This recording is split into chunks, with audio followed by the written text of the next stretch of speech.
Hello, hello. Buenos dias, good morning. It's an honor and a pleasure to have on my channel one of the musicians that I've been following for many years, since around 1989, when I first got a copy of Reflections from the Firepool album. So welcome, Mr. Gayle Ellett, to my channel. It's an honor and a pleasure. How are you? Th- Thank you very much for having me. I'm doing good, and I always love talking about music. Yeah, so do I. So, if you allow me to, um, you made, I'm not sure about the pronunciation of the band. I used to call them Djam Karet. I think it's Karar, something like it. Everyone in our group pronounces it differently. It's a phrase from Indonesia, so Yeah, I never give anyone a hard time if they pronounce it differently. I pronounce it Djam Karet, good. but I think people in Indonesia pronounce it themselves differently. So it's just an unusual name, and our music is kind of unusual, and we didn't want an ordinary name that other people were going to pick. Yeah, yeah. As you say, it comes. I think it comes from an Indonesian phrase that has to do with something like elastic time. Uh, is that Because so? for the first few years that we played, 3 years or more, we only played entirely improvised music. We never had any structure ever for years. All of our shows and rehearsals, we would just tune up and play. And you'd think, oh, wow, we must have played for like 20 minutes or half an hour, but we'd be recording it on cassette or something, and you'd look back and it's like, well, that was 45 minutes or an hour long jam, but it seems so much shorter, and our sense of time changes so much sometimes when you're concentrating on stuff. So it kind of seemed actually kind of an appropriate name. Yeah. If you let me show this, maybe this rings a bell. Oh, yeah, yep, our first album. Yeah, that's from 1985, wasn't it? Yeah. So it's been a long way. In fact, I was going to mention that you also had some side projects, as Heard of Instinct on your own Firepool Records label, Hillmen, the Maskit Chamber, and one project that also must have a special pronunciation. I'd say Ukab Maerd, with contributions of no less than Richard Pinhas of Heldon. What about those projects? Those are all just, like right now I'm playing in 7 bands. I'm super duper busy. I played on over 130 albums. I do a lot of commercial work for TV and film. And so and I play guitar and keyboards rather proficiently. So it's really nice from album to album to do something different and change it up and work with different people. And the great thing about Djam Karet was we were always free to just do whatever the heck we wanted. We never had any concern for trying to please our fans. We were just trying to do the best that we could making our own music. When we did Suspension and Displacement, that album that has pretty much no drumming and is very kind of electronic sounding, that's so different than what we did before. I'm sure a lot of people probably didn't like it, but we had a great time making it, and it's a great album, and I'm really happy with it. So a lot of these side projects are just ways to express your musicality in different avenues. Were you ever formally trained? I mean, did you get any formal training in music or just No, self-taught? I took a very little bit of music theory in college, but I wasn't a good enough piano player, and the sight reading was too difficult for me. But I've read a lot about it and I understand a lot about it. So I use a lot of theme and variation, which are, of course, concepts from classical music and stuff in all the music that I work on these days. And so I'm quite familiar with because I write music. The music I do for film and TV is usually traditional world music from other countries. So I write new compositions in the style of traditional Japanese music or Chinese music. And I have all those instruments here at my house that I play them acoustically. And so I'm very used to looking at the different genres and deciding what makes them unique and special. Because if I'm trying to do a traditional Italian folk song, which I've done and sold to TV commercials and stuff, it's got to have that vibe and feel unique from Mexican folk song, mariachi songs, which I've Mhm. sold mariachi music to Mexican people before. And so I trained myself to, be really scrutinizing music and the different genres and what the heck's going on so I can adapt to it when I want to. Yeah, so it's experience what makes the musician in the end. Yeah. And how there's something you're going to recognize. You've said I always wanted to get all my friends together to play, and even though we didn't get to be in the same room when I put on this album, it's like we're all playing together under the same late night sky. This is about the Electromags project. So I guess having so many people playing, even people from Chile and France, bands that I love and like, it mustn't be very easy to go on tour if you ever tour the albums, the Electromags albums. It would be really hard because the Electromags really is just a trio, me and my drummer Craig Kahn and Mark Cook, who's a fantastic bass player and keyboard player and guitar player. Mark Cook is. So we really need to get another person, a fourth person, even just to play like at all. We need another person who's either a great guitar player or a keyboard player, which we're trying to look for, but I'm not sure if that's going to happen. Okay, So I don't see us playing live. And plus I don't generally like playing live at all. I'm kind of have stage fright, and playing live makes me nervous and it's not fun. Playing When I play in a simple party band here at Topanga at a big house party or a bar or something, that's fun. But when I'm playing totally complicated music and people are coming in from other states and other countries and buying tickets, it stresses me out. Like, I really just totally hate it. It's not an enjoyable experience at all. So I love recording, but I don't love serious performing. Ever since I was a 5-year-old and had piano lessons, and the teacher would just frighten the heck out of me during recitals, oh. I just learned that I love music, but I hate performing, I'm not an Ah, entertainer. so that might be the explanation for so many different projects and recordings. Yeah, you spend a long time in the recording studio. Interesting. Yeah. So I I think maybe there might be something you would like to say about playing guitars, whether electric or acoustic guitar. I know you have some heroes like Jeff Beck, one of them. So I don't know what it means to you to pick up an acoustic guitar and electric guitar.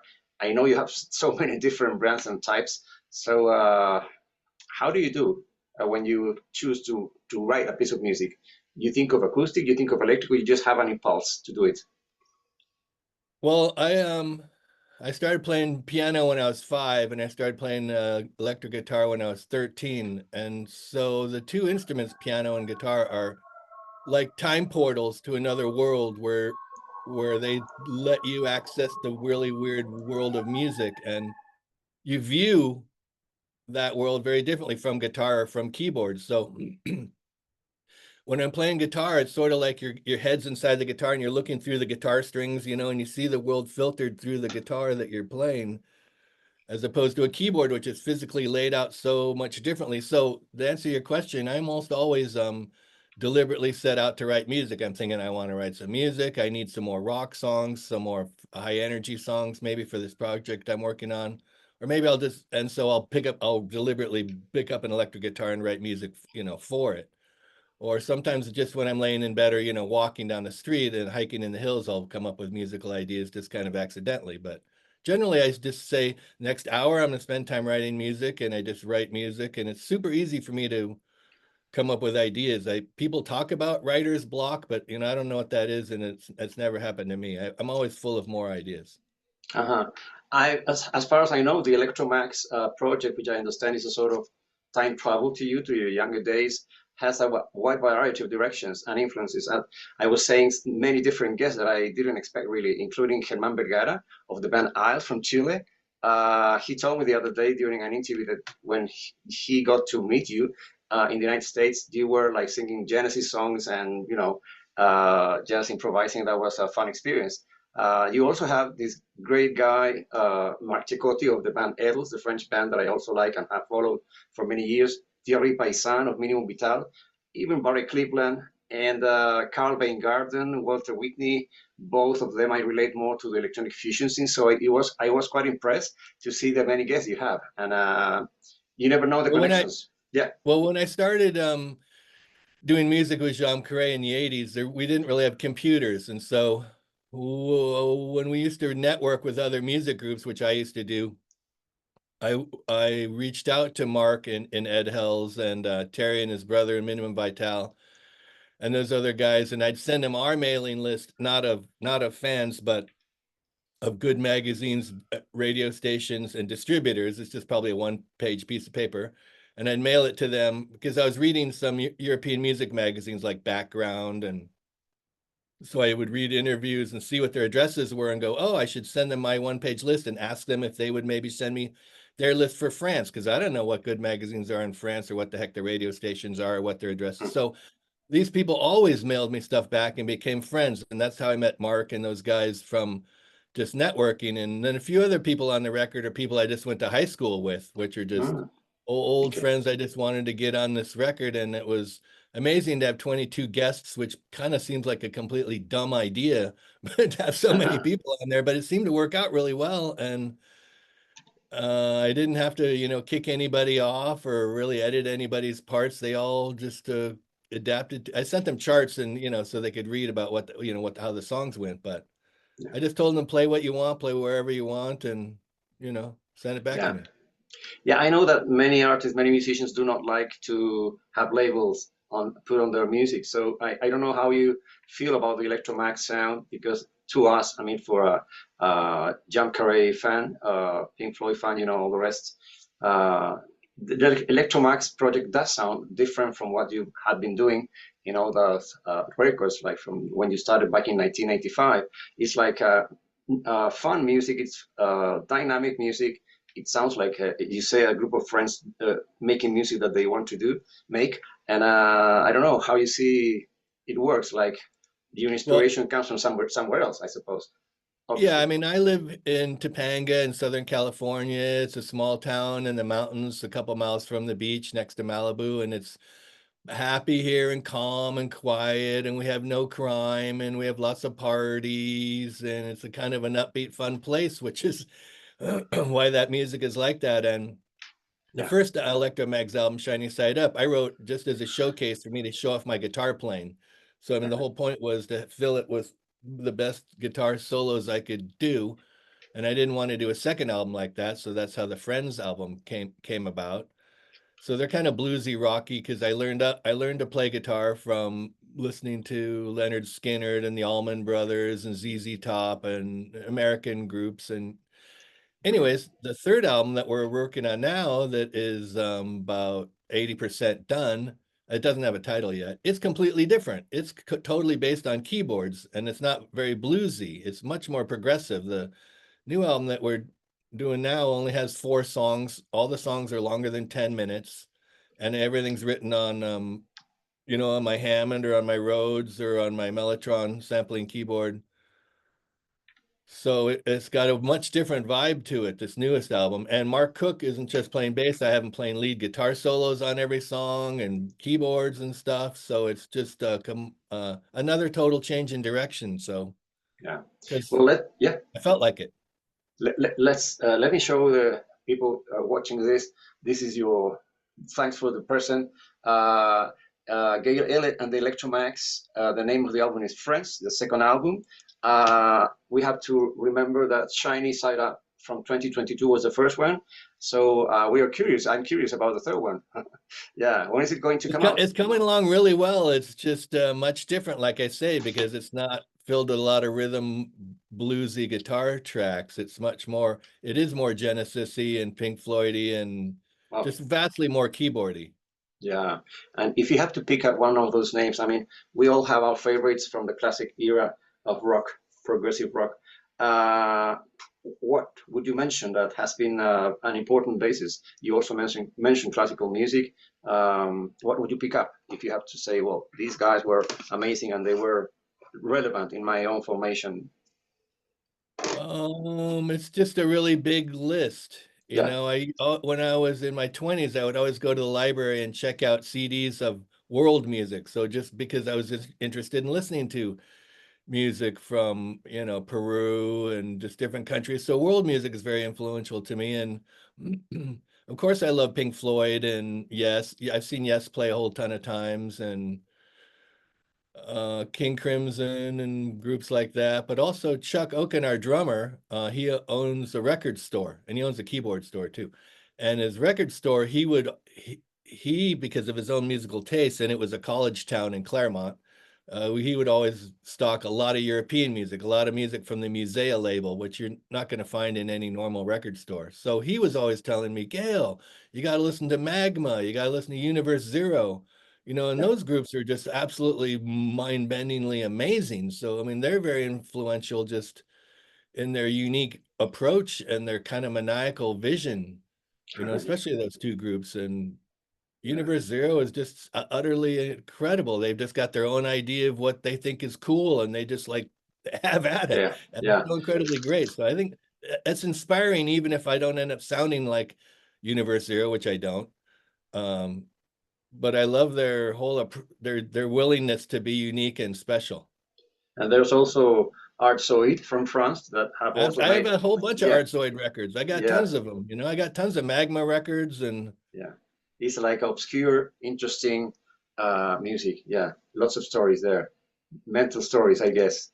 Well, Yeah, the Americans, we all grew up on blues yeah. and rock and Country. roll and jazz kind of, but the Europeans, they all grew up with classical music. So their whole approach is different, and it's much more academic and much more classical. So they're Yeah, sometimes prone to playing way more complicated and sort of orchestrally inspired music than we are here in America, where we're much more blues, or what we grew up listening to and our grandparents listened to, is different.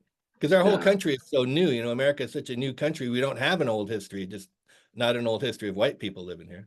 Yeah, the war and all that. There are some very harsh experiences in the history of Europeans. Now, you made these records for Peacock Sunrise Records and Melodic Revolution Records, and I was going to mention that you also work. I mean, your music has been released by Cuneiform Records, a very interesting label for rock and fusion and for progressive music fans.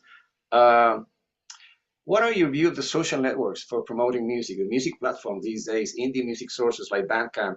How does the business work differently from when you began?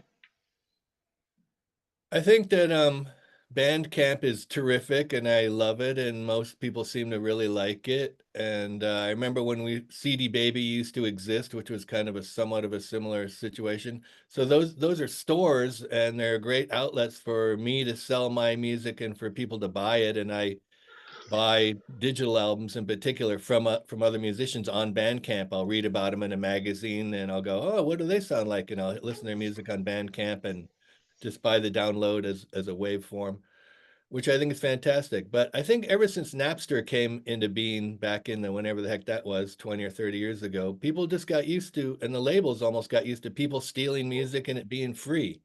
And so I don't like these streaming systems at all, Spotify or even YouTube, if it's just music without video. It's people now are very much expected to be free, and it's doesn't have value anymore. So it's Facebook and whatever their ways to reach out to people, but a lot of you can have 5,000 friends on Facebook and tell them I got a new album, and the people on Facebook and five of them on Facebook will buy it. Five, like, so it's kind of Yeah, like a waste of time unless you just are chatty like I am. I'm kind of chatty, but so you know what I mean? I think it's we live in a time where people don't really value music. They expect it to be free, and they expect they can just hear it on Spotify.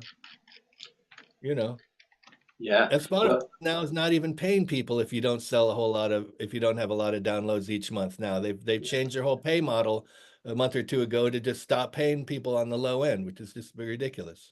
yeah, so I've heard. I find it weird to just buy one track. When I started collecting music, I'm just showing your music. People these days, the younger generations don't really appreciate the graphic art that is involved and everything that it produces in the mind of the listener when you're just, playing the records. This is Heard of Instinct. You made some incredible covers. This is Liquid Sound Company, a parallel project, Heard of Instinct. Yeah, many of the those Herd of Instinct covers are all done by Mark and Mark's friends. I think that one's done by Stephen Leake. Hmm. Uh, Yeah, that's you a have. photograph of a patio where we play. That's the patio of my friend Pete Hillman's house with just a shadow. Yeah, you also have this project. I had to confess that I haven't gone through all these records. The Maskit Chamber sounds like intriguing. Uh, and this is the one with Richard Pinhas. Who I've been a big Heldon fan for long years. I suppose you also have. Uh, Absolutely. yeah, yeah. How was the contact? How did you make contact with him? Chuck Oken with his record store has records. He has live performances there every few months, couple times a year. And Okay. plus he also has his keyboard store where he sells synthesizers and Moogs and all sorts of modular synthesizers. And it's a very big high-end keyboard store with a Mhm. performance space in it. And so I think Richard was coming to LA to do a show or two, and Chuck said, "Come play, at my place." And so it worked out like that because Heldon is another one of those bands that in the 80s or 90s, Chuck was like, "You got to listen to these guys from France. They're amazing." So Uh, I've been huge fans of him for like forever. I tried to get yeah. him on this record. I tried to get him on the Friends record, and he was just having a hard time kind of relating to the music I was sending him. I sent Oh, it also to Ed Wynn of Ozark Tentacles, but he was too busy because he was going on tour, but he was psyched to do it. Because Ed's another person I was networking with back in the 1990s when with his band Ozark Tentacles for leads and information and stuff. So I have probably 20 Ozark Tentacle cassettes from before they started making CDs. oh, really? Yeah. Yeah. Amazing band. Yeah, do you have any other names on your list that you would like to play to invite to your record sometime? Like, oh, this is impossible not to achieve. I have to do it one day. I mean, there's lots of famous people, but I was just, I don't know. It's hard to say. It'd be nice to work with singers sometimes, except that I don't like singing generally, and I don't like lyrics. So almost Okay. all the CDs I have are instrumental. Uh, Yes. I play in some. I'm a side guitar player in some other bands, and in those bands they have singers. But in my own music, in bands that I run, we never have a singer. How would you choose a female singer, a male singer? How do Uh, you think it affects progressive rock? a, a Yeah. male singer. Okay. Yeah. But I don't know. Somebody with a deeper voice, somebody who sings like a man and doesn't sing like a girl. Come on. Oh, well, okay. What can I say? So, is it difficult, Gail, to be an independent musician in 2024? Well, you just said something about it a few minutes ago, but yeah, It's very difficult because it's just very difficult. People don't want to pay for music. There's not so many the venues. There's not a lot of venues that want to pay you to play out here in Los Angeles unless you have a big following. It's fantastic that we have Bandcamp and places like that that can sell our CDs and our downloads, and they take a very small percentage. They're totally fair. There's no upfront fee for us to have something on Bandcamp. They just list it right away, and so that's really good, but it's just very difficult. Plus, these days, I'm old. The kind of music that I like isn't popular anymore. So popular music now is, they don't even hardly have musicians. It's a drum machine and a bass machine and a keyboard, and then yeah, somebody rapping or uh, singing over it, and no one's playing bass or guitar or like what I would call real instruments. So it's a yeah. different time musically, so it's tricky, but what can I say? It's Are there any bands or new voices, artists that you say, oh, this is really different, special from among all that's being made these days? That's to me, it all sounds so similar, like made from a pattern, from a mold that has to fit in a special market. The quick listen and take.